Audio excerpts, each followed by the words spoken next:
Hey everybody, today I want to make a video on how to free up a blocked heater core. This Jeep has less heat on the driver's side than the passenger side. So I went on some Jeep forums, see if anybody knows why, and I come up with a bunch of things. You know, the standard things people just guess at is radiator thermostat, but some other people say the heater core is blocking. Now this car doesn't have dual zone heating, so why would a single heater core become blocked? Well, it just, with the flow of the antifreeze going through it, I guess it built up in one section more than the other, the clogging, because there should only be one blender door in there to mix the cold and the hot to get the temperature you want. So if you have this situation, most of the time you're going to need a heater core, but you might end up in a dealer or something like that where you might not have the smartest technician looking at the car, and he sells you a radiator, kicks you out the door, and you come back and say, look, it's still the same thing. Or you end up with the guy that puts the heater core in, but he's kind of a butcher. I think on this Jeep that the center console, the dashboard has to come out, so you can have the butcher that breaks all your clips and scratches everything up, or you have the combination of the butcher bad tech. So I don't want that. I can't stand the thought of it happening to my Jeep. This has two airbag recalls. I don't want to go to the dealership because I've seen what could happen.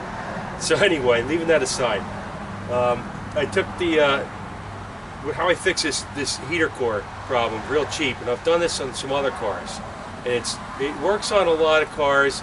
It might not work on ones that have heater control valves because sometimes they're directional.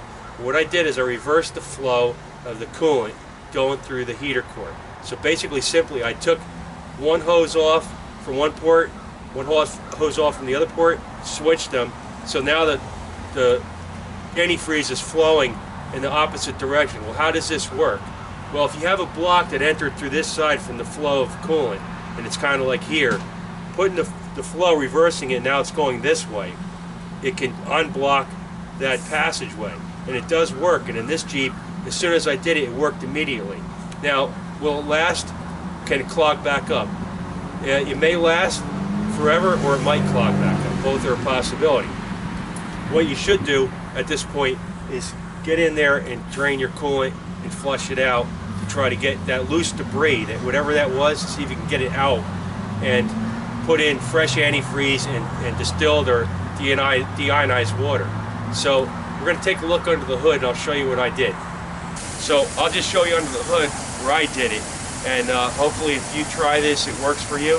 The good news on this one, I didn't have to switch add any length to the hose, so I'll show you what I mean in a second.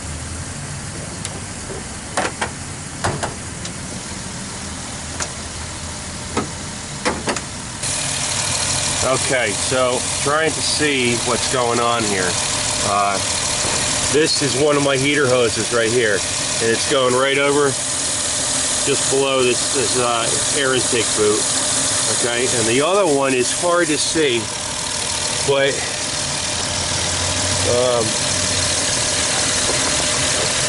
it's down here, okay? Right where underneath this hose I'm picking. I think you could just see it down there, right? That's it. This guy right here. So he comes under, and it looks like it's impossible to get to, but it's not. It's a straight shot down in there. I don't know from where this Jeep's a little tall. I can't see where I'm at right now. But if they got those, you know, springy clips on them, see? Right here. Pop them off, you squeeze with a pair of pliers, wiggle the hose a little bit, pull it off, swap them out, top yourself up with antifreeze and test it out. You know, this one here is a little bit, I did look at doing it on the firewall. They go back, you can see them back to the left of that transmission dipstick. And from there, they go behind the plenum and end up somewhere buried over on this side that's pretty busy.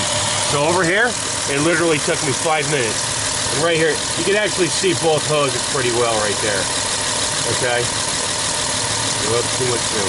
There you go. Those two hoses are the two hoses below this one right here. It goes straight down, and it was really easy. And I got full heat again. Now, the other thing you want to do now is can it clog up again? Absolutely, because now the the clog is free in the system. It might just be a collective bunch of mud and things like that that kind of breaks up and dissipates, or it could be a harder object. So in any case, best thing to do now is a good coolant flush and put in distilled or deionized water.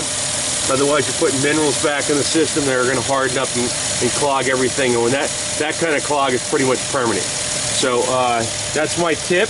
And if you try it, I hope it works for you. Thanks for watching.